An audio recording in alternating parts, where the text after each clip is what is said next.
I'm Aria Castillo, 27 years old, the quiet survivor who transformed a broken spirit in El Paso, Texas, into a garden of resilience, a journey sparked by grit, late-night sobs that echoed off cracked adobe walls, and a fire that refused to be extinguished despite the callous indifference that turned my family's love into a desert mirage. Growing up in a close-knit barrio where the stucco homes basked under the relentless desert sun and the air carried the warm, smoky scent of mesquite grilling in backyards, my parents, Papa Diego Castillo, a rigid warehouse manager whose iron will shape every family rule, and Mama Isabel Castillo, a devout church elder whose prayers were as much a command as a plea built their identity around discipline and pride, their 800-square F-oot house, a stronghold of tradition where every family gathering reinforced their unyielding legacy. I was the younger daughter, always overshadowed by my brother, Raul Castillo, a football star with a scholarship-bound future that lit up our home, and my sister, Marisol Castillo, a driven lawyer on track for a firm partnership that echoed Papa's approval, their achievements a relentless mirror to my perceived failures that reflected nothing but scorn in their eyes. Our home was a fortress of order. My room, a cramped corner where gardening journals spilled over with sketches of cactus blooms instead of sports gear or legal briefs. My love for plants dismissed as a useless pastime, my voice too gentle, my dreams of a nursery, a rebellion against their structured vision. At 19, that tension erupted into a storm I couldn't weather when a personal loss of stillbirth I'd hidden under layers of guilt left me vulnerable, and my family's cold dismissal turned my grief into a weapon that severed me from their roots. If you're watching from El Paso, Austin, or anywhere across the states, drop your city below and smash that subscribe button. This revenge story with PA Revenge Stories is about to blossom with a vengeance they'll never uproot. My family's betrayal was the seed for a rise they'd never nurture, a silent bloom that would one day force them to tend the garden they trampled. The shock hit like a sudden sandstorm, swift and merciless, shattering the fragile peace I'd clung to in our El Paso home, where the stucco walls had once felt like a shelter woven with love and tradition. I'd lost my Bobby a stillbirth at 20 weeks, a secret I'd buried under layers of shame, my heart aching with every hidden tear only to have it unravel when Marisol, ever the perfectionist with her lawyer's precision, found my journal and shared it with Papa, her voice dripping with judgment that sliced through the silence. That night, to near a rare gathering around our worn cedar table etched with family histories was a tense hush until Papa's voice boomed, his warehouse hands slamming down with a force that rattled the plates. "You've shamed us, Araya hiding. Such failure like a coward," I choked out, my voice breaking. "It wasn't my fault. It was a loss, not a flaw." But Mama's rosary-clasping silence, her eyes fixed on her plate as if prayer could erase me, and Marisol's icy stare cut deeper than his words. "You're weak, unfit for this family," Papa snapped, tossing my gardening award, a modest honor they'd ignored Danto the table like wilted petals. "This family doesn't nurture disgrace," Mama whispered. "It's for your own good." Her gaze avoiding mine as if looking at me would taint her faith, while Raul stood rigid, his athlete's discipline unable to soften the blow, his silence a tacit agreement that sealed my fate. The next day, I woke to their distance, my belongings gardening tools, journal scrammed into a crate on the porch, no goodbye, no solace, just the desert heat and their rejection scorching my spirit like a midday sun. My heart broke as I stared at the crate, the stillbirth's pain eclipsed by this exile. The weight of their words, just a baby, unfit a burden I'd carry, but a fire kindled within me. They'd labeled me a failure, a fragile bloom they'd uprooted, but I'd prove them wrong, disappearing into a silence they'd never tend, my resolve a seed waiting to sprout. The betrayal cut deeper than the driest desert crack, a wound honed by years of unspoken tension that had simmered beneath our family's surface, now laid bare by this unforgiving act that severed me from their roots. Papa's pride in Raul's football glory, his every touchdown a family celebration and Marisol's legal triumphs, her every case a testament to Papa's vision, had always cast me as the odd one out, my gardening journals filled with cactus sketches and late-night verses deemed frivolous, my voice too soft, my dreams of a nursery a rebellion against their ironclad order. The stillbirth, a private grief exposed by Marisol's intrusion, became their excuse to erase me, their honor more precious than my shattered heart, their tradition a blade that pruned me away. Marisol's whisper to Papa, "She's a disgrace, deal with it," was the final straw, her ambition blinding her to my pain, while Raul's silence and Mama's complicity cemented my exile. I grabbed the crate, my gardening tools, a lifeline, and fled to Luna Gomez, my childhood friend and a florist with a heart as vast as the desert sky, who opened her 600 square F-oot greenhouse. To me, its succulence a soft embrace. "They're dead wrong, Aria, you've got roots," she said, her voice a balm as I cried among her blooms, her belief a spark in my darkness. The Castillo family's rejection, Papa's rage, Mama's complicity, Marisol's betrayal ignited a resolve to reinvent myself, to rise from their ashes. I cut my hair short, dyed it a bold brown, and adopted Ana Verde, erasing their hold, not out of shame, but to cultivate a life they couldn't prune. The desert stretched ahead, a vast garden waiting to bloom, and with Luna's support, I stepped into it, ready to grow a future that would one day force them to tend the flower they discarded, a silent bloom rising from their neglect. The desert heat pressed against my skin as I stood outside Luna Gomez's 600 square F-oot greenhouse in El Paso, the crate of my belongings, gardening tools, journals clutched tightly, the sting of the Castillo family's rejection, still raw like a thorn buried deep in my heart. The air was thick with the earthy scent of succulents and the weight of their silence, Papa's fury, Mama's complicity, Marisol's cold judgment echoing in my ears, a betrayal that had uprooted me from the only home I'd known. Luna, my childhood friend and florist, with a heart as vast as the desert sky, pulled me inside, her greenhouse, a sanctuary where I collapsed among the cacti, tears watering the soil as I poured out the night they'd cast me out over a stillbirth I couldn't control. "They're dead wrong. Aria, you've got roots that run deep," she said, her voice a gentle rain, her belief a spark in my darkness as she handed me a pruning shear to steady my hands. The Castillo family's decision to exile me had turned my world upside down, and that confrontation was the seed for a revenge they'd never cultivate. If you're watching from El Paso, Austin, or anywhere across the states, drop your city below and smash that subscribe button. This revenge story with PA Revenge Stories is about to take root. The night before, dinner had been a pressure cooker. The worn cedar table, a stage for their judgment, its scars from family meals, a silent witness to my fall.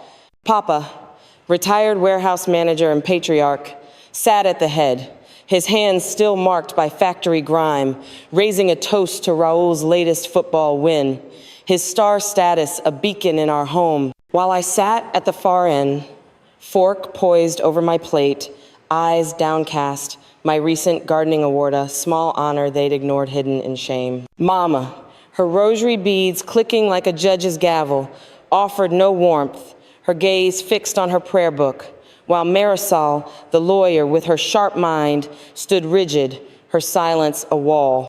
The stillbirth, a private grief exposed when Marisol found my journal and shared it with Papa, had exploded into our lives, her voice dripping with disdain as she texted, "Handle this," her loyalty to the family name outweighing any sisterly bond. That night, Papa stormed in, fury curling off him like smoke from a wildfire. "You've shamed us, Araya hiding such failure like a weed," he roared, not letting me explain. "It wasn't my fault. It was a loss," I choked out, but he cut me off, tossing my award onto the bed like dead leaves. "You're weak, unfit, get out." The confrontation escalated into a family tribunal, each word a lash against my spirit, pruning me from their garden. Mama whispered, "It's for your own good." her eyes avoiding mine, her rosary a shield against my pain, while Marisol stepped forward, her voice soft but cutting.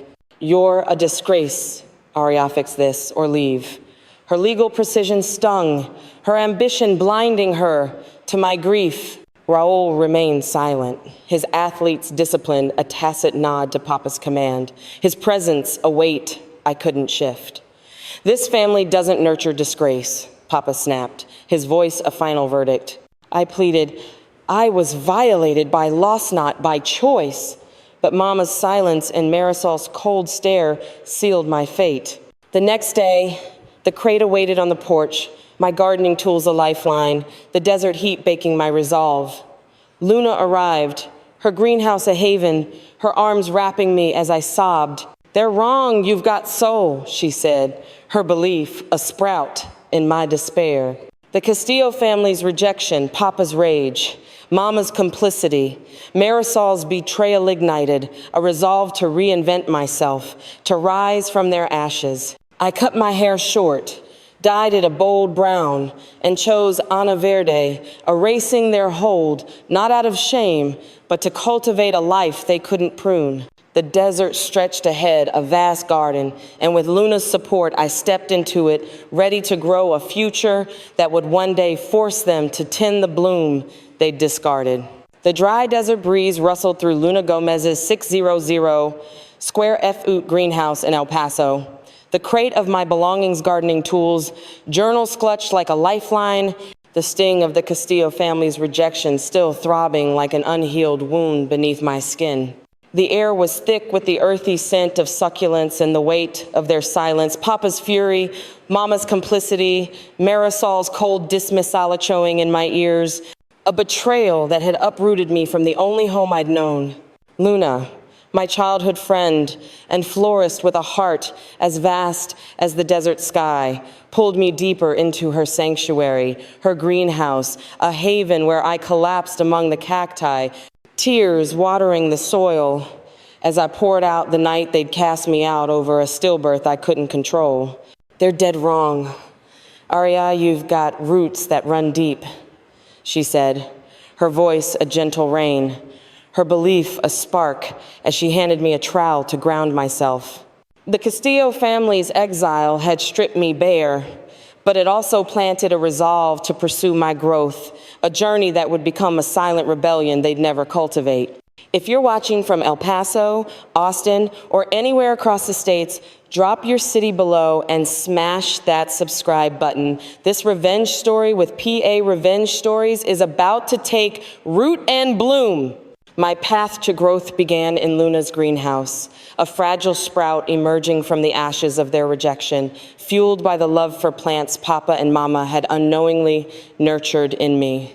After that devastating confrontation, I threw myself into gardening, tending Luna's succulents with a focus that dulled the pain, my hands finding solace in the soil. Luna's support was a lifeline. She taught me propagation techniques, her greenhouse, a classroom where I experimented with desert blooms, my sketches of cactus flowers evolving into plans for my own nursery. I took odd jobs watering plants at a local nursery for $9 an hour, selling cuttings at market saving, every dime in a jar hidden among Luna's pots, my resolve hardening with each. Luca Morales, a kind landscaper and Luna's cousin, joined us, his expertise in irrigation, inspiring hardy plant designs, our talks a balm as I rebuilt.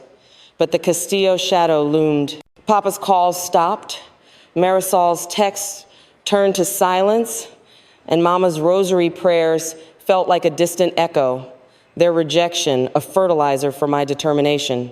The pressure escalated as my family's disapproval fueled a deeper rejection. After weeks with Luna, I moved to a 400 square F-oot rental in a rougher part of El Paso. Its cracked walls and leaky faucet, a stark contrast to my family's home, but it was many a cot, a table, and a small patch of dirt outside. I started a micro nursery, selling succulents and cacti, my hands callous but steady, each $20 sail a step toward independence. Luca helped build a drip system, his encouragement a light While Luna marketed my plants online, her posts gaining traction, but the Castillos struck back. Marisol visited, her lawyer's glare piercing. "This is a phase come home or we'll cut you off legally," she warned, waving a document threatening my inheritance. I refused, my voice firm. "I'm building my own roots." She left, but the threat lingered, a thorn in my side. Papa called, his voice cold. "You're throwing away our name, reconsider, or face consequences." Mama's silence on the line was a final snip. The pressure peaked when a client canceled, citing Marisol's influence, my savings dipping. Luna's greenhouse became a refuge, her voice steady. "They can't prune your spirit grow anyway." A tense market day loomed, Marisol promising to sabotage my stall, her power play intensifying as my nursery teetered. Luna's warning, "They'll uproot you if you falter," echoed as I prepared to face them, my heart steeling for a bloom that would redefine my dignity and roots. The faint rustle of desert wind through the cracked windows of my 400 square F-oot rental in El Paso mingled with the earthy scent of my micro nursery, a fragile sanctuary where I sat among potted succulents, the weight of the Castillo family's rejection, Papa's cold threats, Marisol's legal warnings, Mama's silence pressing on me like a drought threatening to wither my resolve. The air was thick with the promise of growth and the sting of their betrayal, the market day sabotage looming like a storm cloud, Marisol's influence jeopardizing my fledgling nursery's stability. Luna Gomez, my childhood friend and florist, knelt beside me, her latest propagation sketches set aside as she listened to my tale of their escalating control. "That's ruthless, Ariather, trying to strangle your bloom," she said, her voice sharp with anger. "They don't deserve your roots." Her words ignited a spark, and I nodded, my determination hardening like sun-baked clay. The Castillo's factory patriarchs, with a 1,800 square F-oot legacy, had underestimated me, thinking my gardening passion made me weak, but I'd turned their disdain into fertile ground. If you're watching from El Paso, Austin, or anywhere across the states, drop your city below and smash that subscribe button. This revenge story with PA Revenge Stories is about to flourish. My ascent began to take root as I transformed my rental's dirt patch into a thriving nursery, a testament to the love for plants Papa and Mama had unknowingly sown in me. After Marisol's threat, I doubled down, tending succulents with a focus that dulled the pain, my hands finding strength in the soil. Luna's greenhouse lessons grafting techniques, soil mixes became my education, her 600 square F-oot space, a classroom where I experimented with drought-resistant blooms, my sketches evolving into a vision for expansion. I took on more jobs landscaping for $12 an hour, selling at markets, saving every cent in a jar hidden among my pots, my resolve growing with each $30 sale. Luca Morales, Luna's cousin and a landscaper, joined the effort, his irrigation expertise shaping hardy designs, our talks a balm as I rebuilt, but the Castillo's shadow persisted Papa's silence, Marisol's legal letters, Mama's prayers a distant echo fueling my drive to prove them wrong. The breakthrough came when I secured a contract with a local cafe, their order for 200 succulents, a lifeline, and a young vendor's question, "Why fight so hard?"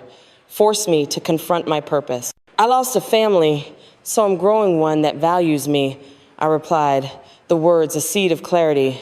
Luca promoted me to lead a community garden project, my voice steadying as I coordinated volunteers and negotiated with suppliers. Luna's marketing Instagram posts of my blooms gained traction, while Jada, a nursery worker, became a mentor, her stories of overcoming family rejection resonating. "You're planting justice," she'd say, her encouragement pushing me to advocate for green spaces. The Castillo's threat loomed when Marisol's firm pressured a supplier to drop me, my savings dipping, but I pivoted, partnering with a co-op. Whispers of my success reached El Paso Rawls' team, lost a sponsor to my project, a subtle ripple. I kept my past buried, my brown-dyed hair, and new name, Ana Verde, a shield.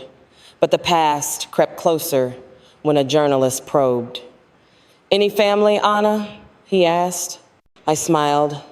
"My story's in my garden," but the question stirred memories. The co-op invited me to speak at a regional summit, a chance to face my past, and I prepared, my heart stealing for a bloom that would force the Castillos to tend the roots they discarded, a silent rise about to unfurl.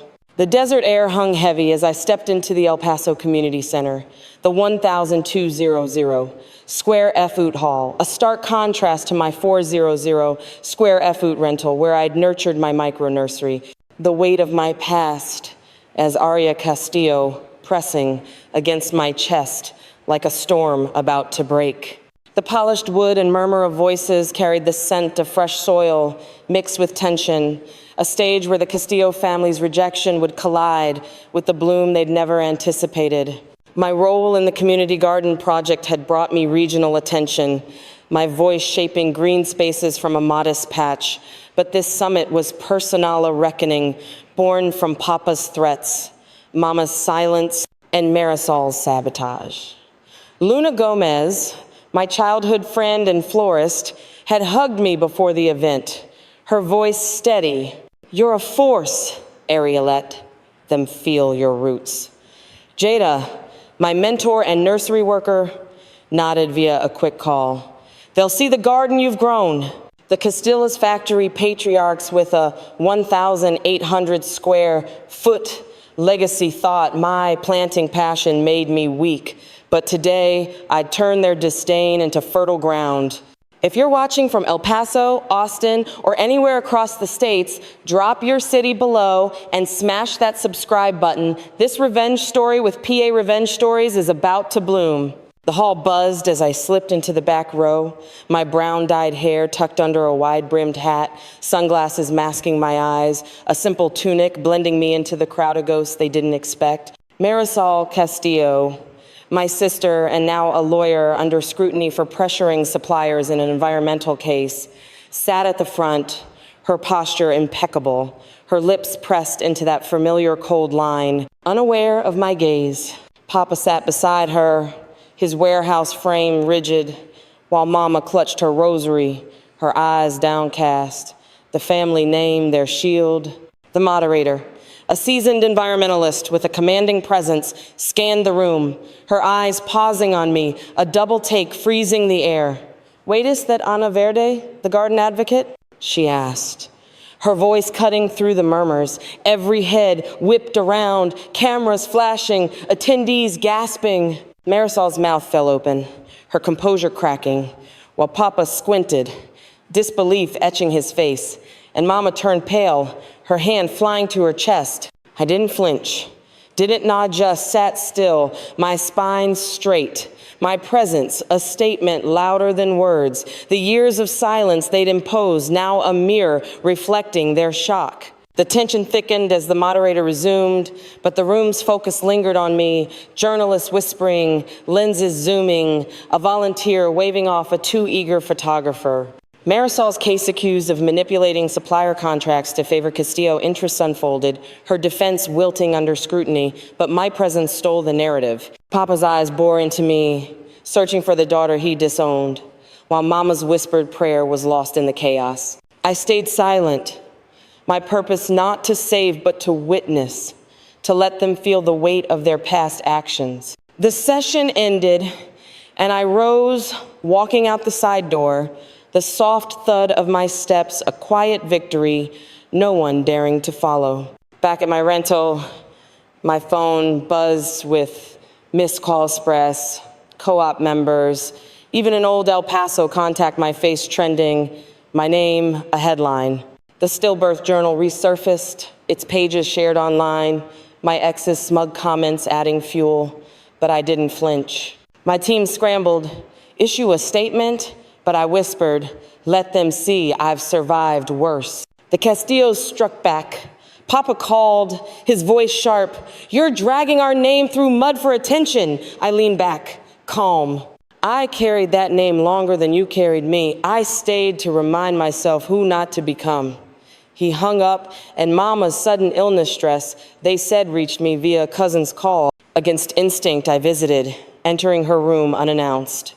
Isabel, frail in a gown, whispered, "Mija," tears falling.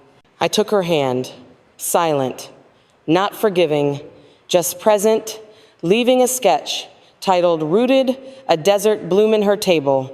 Back in El Paso, the media frenzy peaked, but I stood firm at a co-op meeting. I won't rewrite the past, but I'll shape its growth, I declared, proposing the Green Legacy Act to protect community gardens from corporate pressure, a pointed strike at my family. The press lauded it, headlines shifting to "Anna Verdi cultivates justice." Marisol's case faltered, her career in ruins, while Papa and Mama retreated, their silence a surrender. I walked El Paso's streets, trowel in hand, smiling unseen but unprunable. Drop a rise if you faced family betrayal, and subscribe to PA Revenge Stories for more epic turnarounds. The soft creak of the community center door closing behind me in El Paso lingered in the air, a final note in the symphony of my triumph that left the 1200 Square F Oot Hall filled with the scent of fresh soil and a newfound peace. As I stood outside, the spice-dyed tunic still warm against my skin, the weight of the Castillo family's rejection, Papa's threats, Marisol's sabotage, Mama's silence lifted like morning dew from desert blooms, replaced by a resilience I'd cultivated through my silent rise. The Castillo's factory patriarchs, with their 1,800 Square F Oot legacy, had withered under the sun of my resolve. Their attempt to uproot me, backfiring into a victory that reshaped my life and legacy. Luna Gomez, my childhood friend and florist, rushed to hug me after the event, her voice bright. "You bloomed through them, Aria." While Jada, my mentor and nursery worker, nodded via a call. "You've grown a forest." If you're watching from El Paso, Austin, or anywhere across the states, drop a rise below and hit subscribe. This tale of revenge and renewal fits perfect with PA Revenge Stories. The Castillos had tried to prune me, but I'd turned their neglect into a garden of strength. The aftermath rippled through our lives with a force they couldn't stifle. Marisol's case for supplier manipulation collapsed, her legal career wilting into whispers of disgrace, the firm distancing itself as her name became a cautionary tale. Papa retreated into silence, his factory pride bruised, while Mama's illness hinted at a shift, her tears a crack in her rosary-clad armor. No calls came, no apologies, just a cousin's update that the family avoided my name, their defeat a quiet withering. The Green Legacy Act passed, its headlines, Ana Verde, seeds justice, a victory echoing beyond El Paso, earning me speaking gigs, and a Desert Life magazine feature. My nursery thrived.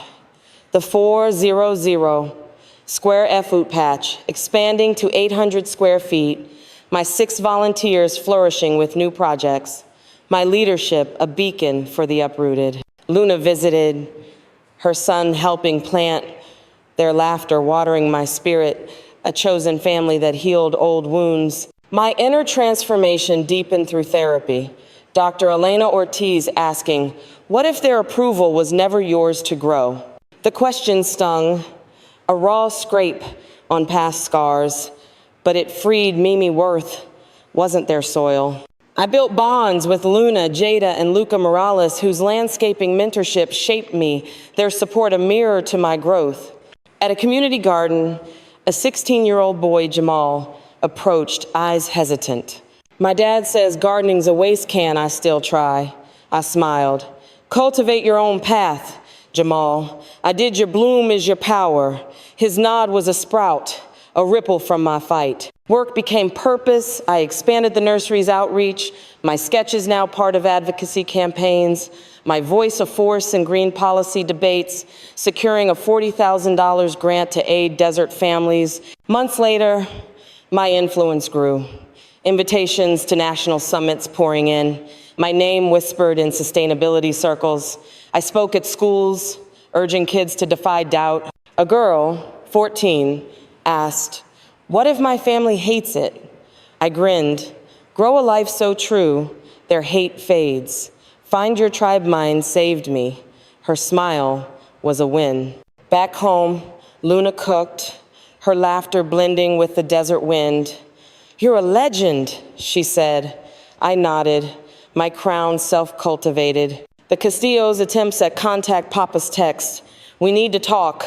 Mama's plea for a visit got no reply. Their legacy was mine to redefine. Drop a rise if you've overcome family rejection, and subscribe to PA Revenge Stories for more epic comebacks. Your bloom is yours to nurture.